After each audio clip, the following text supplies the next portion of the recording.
Hello, everybody. Earlier today, I said I was going to discuss the tragedy involving American Airlines Flight 5324 from Wichita, Kansas to Ronald Reagan International Airport in Washington, D.C., and the collision with the Black Hawk helicopter. Less than 24 hours after this crash happened, Donald Trump did a press conference along with Pete Hegseth, had a separate press conference, and both of them had made mention that the cause of the crash was Democrat policy and DEI policy. That is so far from the truth. It is appalling, disgusting, and disrespectful to the victims of that crash. The NTSB, the National Transportation Safety Board, has taken over the investigation of this aircraft crash involving a commercial airline and a military helicopter. The NTSB is the leading experts in investigating crashes or mishaps involving not just planes, but also trains, interstate vehicles such as commercial freight liners, and all other vehicles that travel within the United States. To date, it has been nearly 24 years since we had a commercial airline crash that involved the death of passengers. Now, when an aircraft crash happens, there are three mitigating factors involved in what may have caused the crash. First one being climates and environments. The second one would be mechanical error. And the third one would be human error. In 1988, I learned about the NTSB through a crash that had occurred in Detroit, Michigan, and that was Northwest Flight 255, where over 260 people were killed in that crash and takeoff from Detroit Metro Airport en route to Phoenix, Arizona. There was only one survivor of that crash, and that was 4-year-old Cecilia Sheehan. This particular crash happened just a few miles from the house that I grew up in. The NTSB had determined in that crash that it was pilot error, human error, that caused the crash. The NTSB had released their reports and findings of that crash to the victims' families within 16 months after the crash had happened. Now, even though I had no personal connection to this crash itself, I personally invested myself into it, wanting to know everything about the whole situation that happened in regards to that crash. I had looked at possibly being an NTSB investigator, and thus one of the reasons why I had joined the Air Force and ended up being an aircraft mechanic in the first place. Now, there are other factors that go into being an investigator for the NTSB. Unfortunately, the cards did not play out well for me, and I just sit on the sidelines and now study things from an amateur's perspective. Now, bringing back to the crash. Once again, there are three mitigating factors that could have been the potential cause of this crash. The first one being environmental and climate, which would have been the weather patterns and the wind shifts of the aircraft, what caused the plane to crash. By all accounts right now, the news articles are saying that weather was not a factor in this crash, as there were other planes that were landing and approaching, no problem, taking off, no problem whatsoever. Now, to say that mechanical was not involved is undetermined right now, because what they have to do is they have to get the wreckage from the Potomac and piece everything back together to see if there was any mechanical issues that may have resulted in this crash. The airline had already checked and cleared the plane prior to takeoff. The United States Army had already cleared the Black Hawk helicopter prior to takeoff as well. So both planes were cleared mechanically. So that's not to say that there wasn't a mechanical issue that occurred in flight. But we will find out from the black boxes as they analyze them here in the next several weeks. Now, my theory is that this crash happened because it was human error. There were several reports that came out, and there were multiple Black Hawk pilots that had spoken out yesterday on several news agencies regarding that area in particular. Now, the FAA has already reported that the control tower for Reagan International Airport was understaffed. They have positions of 28 employees.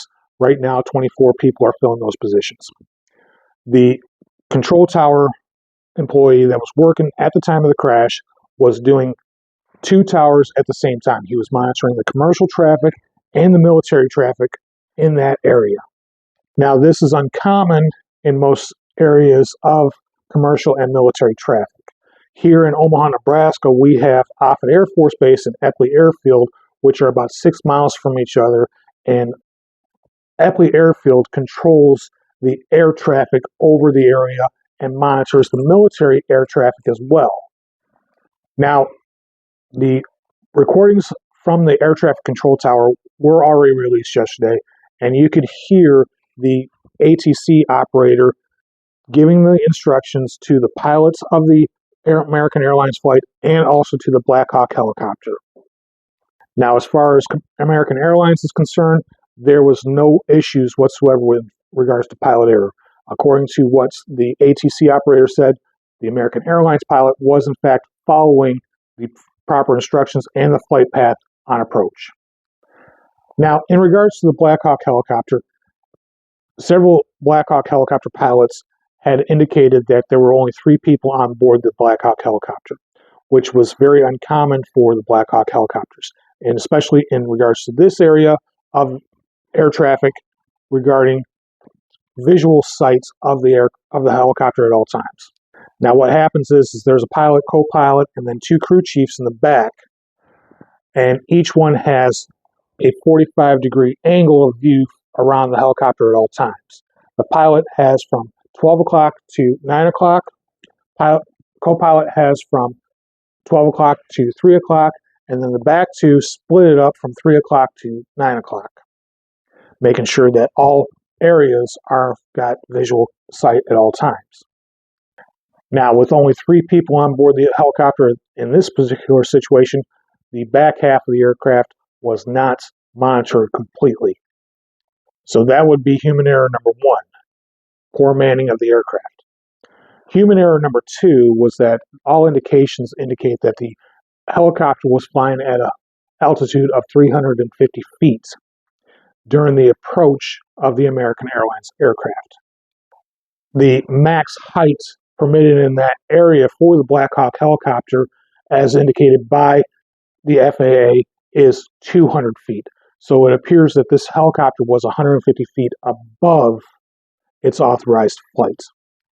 Audio recordings from the tower at the time of the crash indicates that the control tower did tell the helicopter to hold fast and to go behind the approaching American Airlines flight.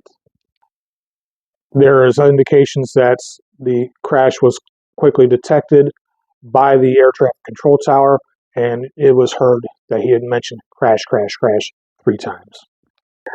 Now, here is where I'm going to go ahead and get a little political, because this involves the human error pointing towards, in my opinion, the United States Army. And in that aspect, Pete Hegseth, the Secretary of Defense, he is now the one that is at fault, because it was possibly his policy that may have interfered with that aircraft bypassing its max authorized height of 200 feet to 350 feet. We don't know. But they are going to investigate the altimeter readings on the aircraft to see if the altimeter was broken, which that could lead to the mechanical issue. If there was no mechanical issue with the altimeter reading of the helicopter, then we are at pilot error. And the pilot is supposed to monitor the height at all times, plus the warning indicators on the helicopter itself would let them know as well if they don't have sight of the gauges while they have sight of what's around them. I hope this helps out a little bit, but I will go ahead and answer whatever questions you got in regards to what might have also been a mitigating factor in regards to this aspect. But my personal opinion is that this crash was caused by human error, and it actually points to the United States Army in regards to that aspect, but we won't know. Once again, there's human error and there's mechanical error right there that we need to look at. Was the pilot actually aware of their height, or was the pilot not aware of their height? What was the visual perspective of the pilots and the co-pilots, along with the crew chief that was in the back end? We will find out here as soon as they recover the black box from the helicopter, which they have already done, and then analyze all that as well. As far as human error is concerned, once again, it points to the United States Army. I'm not throwing any shade to the United States Army, but if there was an issue in policy, that falls on Pete Hegseth's hands, which also falls on Donald Trump's hands, which is why they tried to get ahead of this investigation and try to do what they can to interfere with this investigation. My hat goes off to the NTSB because they will present the actual findings of this crash, and they will present the facts and the truths behind everything, even if it points to Donald Trump and Pete Hegseth being both responsible for eliminating certain policies and procedures that we were not informed of at the beginning of this whole case. Have a day.